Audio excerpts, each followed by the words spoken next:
Hi friends, आप सभी को मेरी नमस्ते। खमागणी, कैसे हैं आप सब? अच्छे होंगे, उम्मीद करती हूँ। मैं भी अच्छी हूँ। आज मैं बनाने जा रही हूँ दाल बाटी।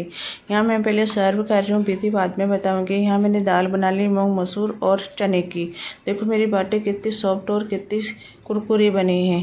यहाँ मैं घी में डुबो के इनको चौपड़ लूँगी। देखो मेरे घी का कलर भी अलग है, क्योंकि मैं हमेशा मलाई का घी घर पे ही निकालती हूँ। ये मैंने दोनों बाटी चौपड़ ली है। बाटी अच्छे से चुपड़ गई, क्योंकि कुरकुरी है तो अच्छे से चुपड़ गई है। यहाँ मैंने टपोरे बना लिए हैं साइड में, और प्याज और नींबू रख दिए हैं, क्योंकि दाल बाटी के साथ जब टपोरे और प्याज नींबू होता है तो टेस्ट कुछ अलग ही होता है। यहाँ आप घिया का रायता भी सर्व कर सकते हैं, क्योंकि दाल बाटी के साथ घिया का रायता बहुत अच्छा लगता है, भापटा बाटी और इस बाटी के साथ में। देखो मेरी बाटी कितनी अच्छी बनी है, कितना अच्छा कलर आया मेरी बाटी का, कितनी अच्छी लग रही है ना मेरी प्लेट। यहाँ मैं दूसरी प्लेट में एक काम और करूँगी। एक बाटी को पहले चुपड़ूँगी, चौपड़ के फिर उसके 4 पीस करूँगी, फिर ऊपर से घी लगाऊँगी।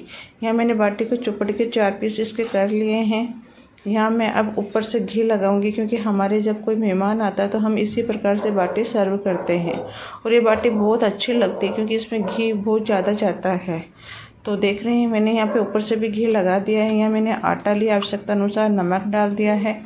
यहाँ मैं 2 छोटे चम्मच अजवाइन लूँगी, क्योंकि मैंने 5 से जनों की बाटी बनाई है। 1 मीडियम चम्मच बेसन लूँगी, क्योंकि बेसन से एक फ्लेवर अलग ही हो जाता है बाटी का, बाटी कुरकुरी भी बनती है।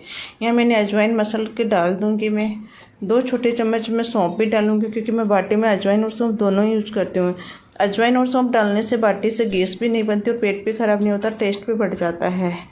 यहाँ मैं थोड़ा सा मीठा सोडा डालूँगी। मीठा सोडा मैं थोड़ा ही डालती हूँ। यहाँ मैंने मीठा सोडा डाल दिया। अब मैं इन सबको मिक्स कर लूँगी हाथ से, सारे मसालों को आटे में, और मिक्स करके आवश्यकता के अनुसार मैं ऑयल डालूँगी।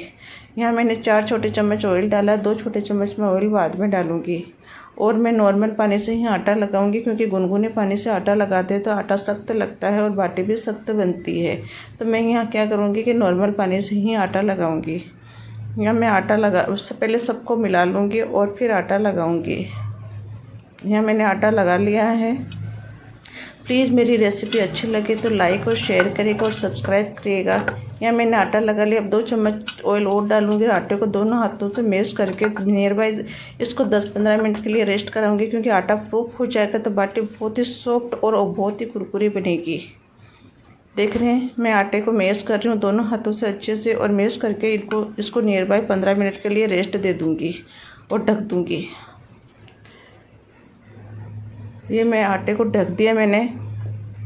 यहाँ मैं 15 मिनट हो गए, मैं बाटी बना रही हूँ। बाटी बनाने से पहले हाथ के भी ऑयल लगा लूँगी, ताकि बाटी चिपकेगी नहीं जाली पे। यहाँ मैं इसी साइज़ की, नॉर्मल साइज़ की बाटी, सारी बाटी ऐसे ही बना लूँगी। यहाँ मैंने 5-7 जनों का खाना बनाया है, क्योंकि आज हमारी सब कुछ छुट्टी पे हैं। देख रहे हैं मैं इसी साइज़ से सारी बाटी गढ़ लूँगी, और इधर मैं ओवन रख दूँगी गैस पे। ओवन गर्म होता जाएगा। यहाँ ओवन गर्म हो रहा है, मैंने चेक कर लिया ओवन गर्म हो गया, तो मैं जाली पे भी ऑयल लगा दूँगी, क्योंकि जाली पे ऑयल लगाने से बाटी चिपकेगी नहीं, क्योंकि बाटी के भी ऑयल लगा हुआ है, जाली पे भी लग जाएगा तो बाटी चिपकेगी नहीं। यदि आप ऑयल नहीं लगाओगे तो बाटी उसकी चिपकेगी और नीचे गिरेगी तो जलेगी तो उसमें जलने की बदबू हो जाएगी। यहाँ मैंने गैस का फ्लेम बिल्कुल कम ही कर रखा है, क्योंकि मैं साइड में दाल बना रही हूँ। मैंने मूंग मसूर की दाल बनाई है, चने का फ्लेवर दिया। 100 ग्राम चने की दाल, 200 ग्राम मूंग मसूर की। चने की दाल को मैंने 4 घंटे पहले ही गुनगुने पानी में भिगो दिया था, ताकि वो अच्छे से पक जाए, क्योंकि वो थोड़ी हार्ड होती है। और मूंग मसूर में चने की दाल डालोगे तो टेस्ट अलग ही होता है।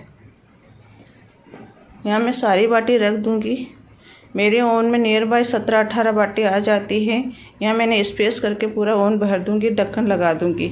मैं बीच बीच में 10-10 मिनट से इसको संभालती रहूँगी, और साइड में मैं दाल और टपोरे बना रही हूँ। देख रहे मेरी बाटी सिक रही है, मैं पलटती जाऊँगी और वापस ढक्कन लगा दूँगी।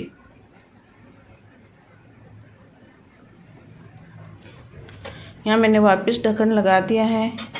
अब मैं वापस देख रही हूँ, चेक कर रही हूँ, और वापस ढक्कन लगा दूँगी। देख रहे मेरी बाटी सिक रही है, और कितनी कुरकुरी और कितनी सॉफ्ट बनी। देखो स्पंजी भी है, और देखो आप कितनी कुरकुरी भी है, सिक भी गई है, और स्पंजी भी है, और टेस्ट भी वैसा ही है। यहाँ मेरी सारी बाटी सिक गई है। देख लो कितनी अच्छी बनी है मेरी बाटी, कितना अच्छा कलर आया है। अब मैं इसको 5 मिनट के लिए और टेम्परेचर दे दूँगी, पर वही कम फ्लेम पे ही दूँगी। देखो सारी बाटी सिक गई है, कितनी अच्छी सिकी है, कितनी कुरकुरी, कितनी सॉफ्ट, कितनी स्पंजी बनी है।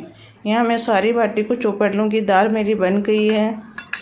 यहाँ मैंने दाल की रेसिपी शेयर नहीं की, कभी फिर करूँगी। यहाँ मैंने बाटी चौपड़ ली है। यहाँ ऐसी कुरकुरी और सॉफ्ट और स्पंजी बाटी होती है तो घी में डालते ही बाटी पूरी घी से अंदर तक चुपड़ जाती है। ये मैंने दोनों बाटी चुपड़ ली हैं, टपोरे रख दिए हैं, प्याज काट के धो के नींबू रख दिया है। प्याज में भी आप नींबू डाल के धोगे, नमक डाल के धोगे तो बहुत ही अच्छा टेस्ट आता है। देख रहे हैं मेरी प्लेट तैयार है, कितनी अच्छी लगी है।